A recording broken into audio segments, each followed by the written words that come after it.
Welcome to Essential Biz Marketing. Today we're kicking off Chapter 1, Globalization and International Business. Let's dive into how globalization shapes the world we live and do business in. Let's start with today's learning objectives. First, you'll understand the concept of globalization and how it impacts markets and production. Next, we'll explore the key drivers of globalization, like trade policies and technological advancements. Understanding these drivers will help you see why globalization moves at the pace it does. We'll also analyze the benefits and challenges associated with globalization. You'll gain insights into how globalization can create opportunities and, at the same time, generate new risks.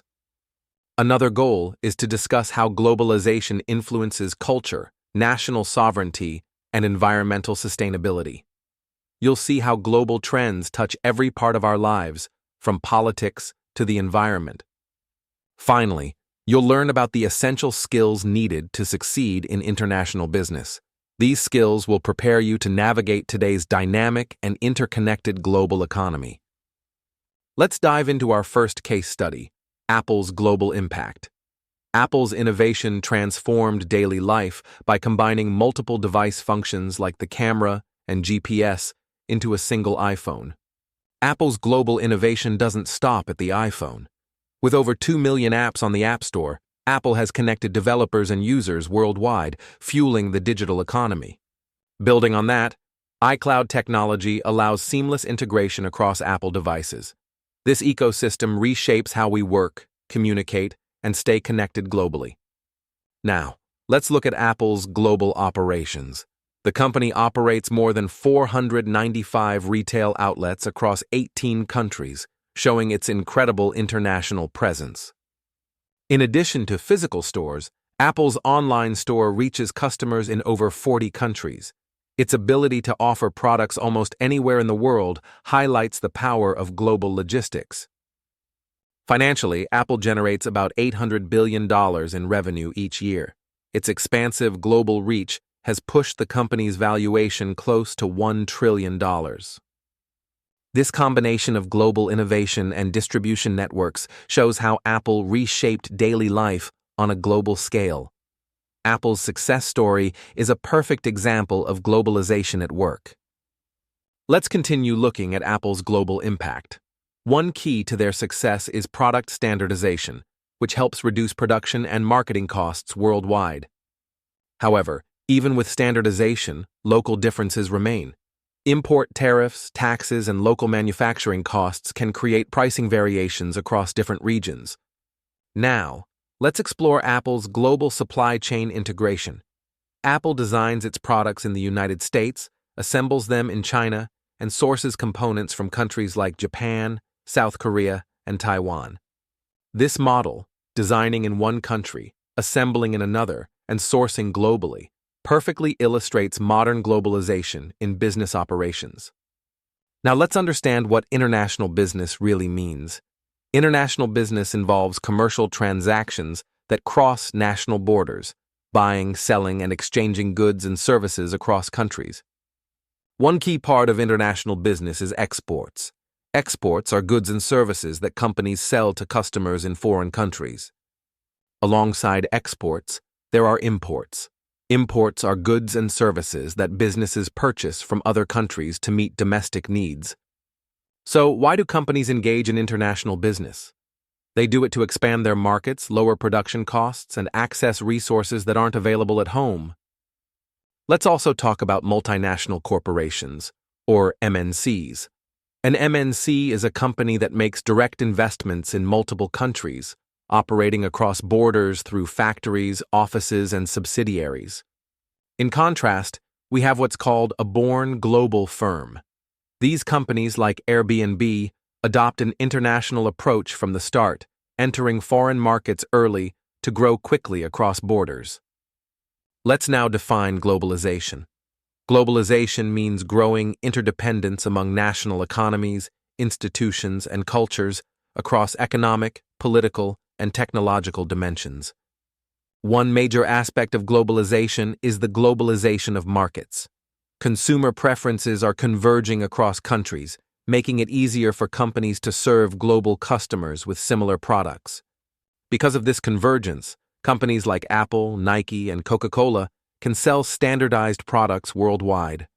This approach helps them achieve economies of scale and strong global brand recognition. The globalization of markets offers huge benefits. It reduces marketing costs, creates new market opportunities, and helps level out uneven income streams by selling across different regions and seasons. Besides markets, globalization also transforms production.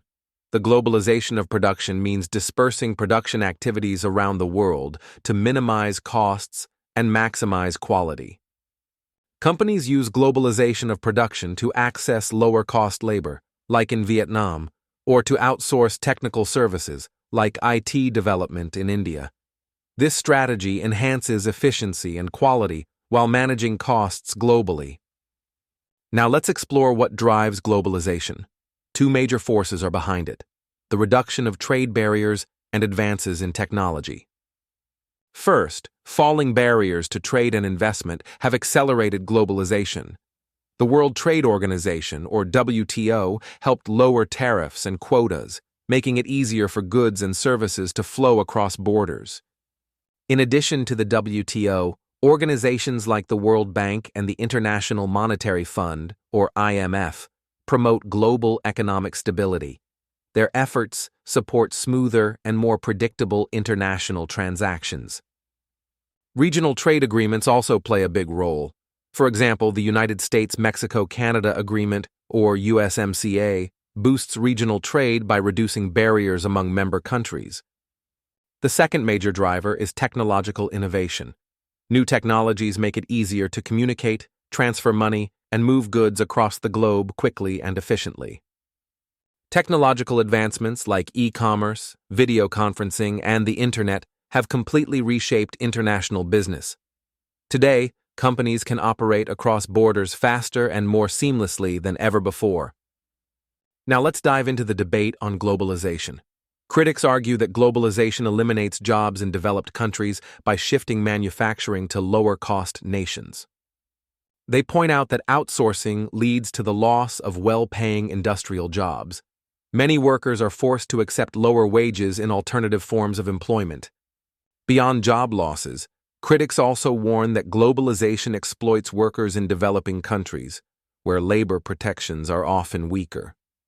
On the other hand, supporters of globalization argue that it increases wealth and efficiency across all nations.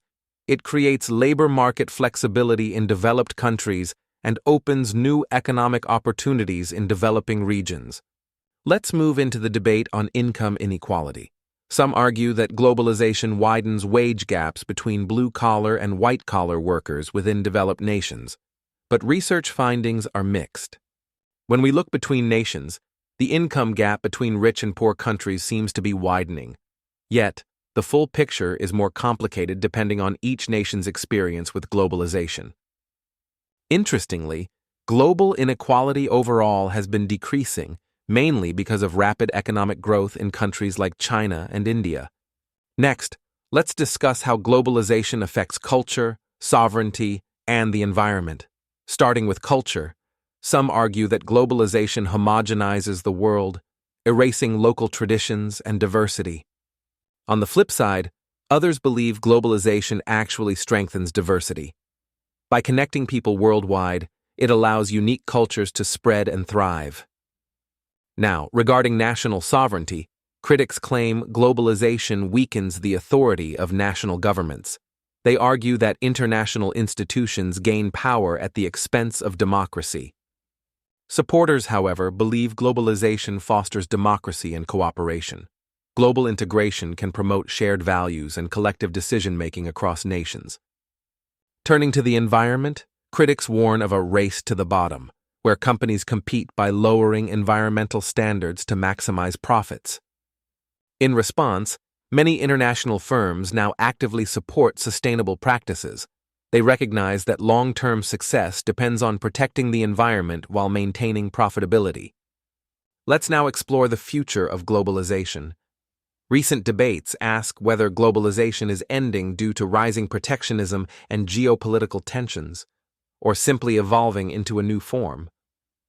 Since the 2008 financial crisis, global trade growth has slowed significantly.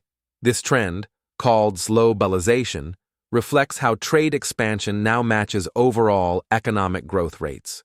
Several factors contribute to globalization.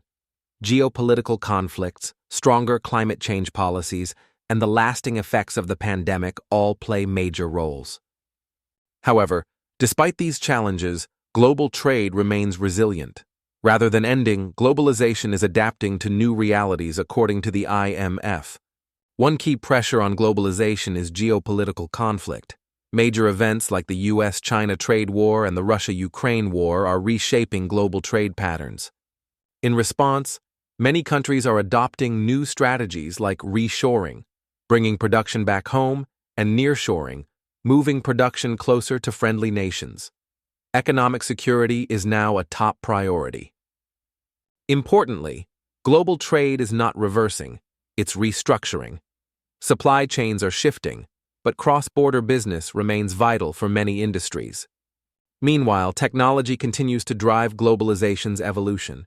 Digitalization, automation, and artificial intelligence are creating faster, more flexible global supply chains.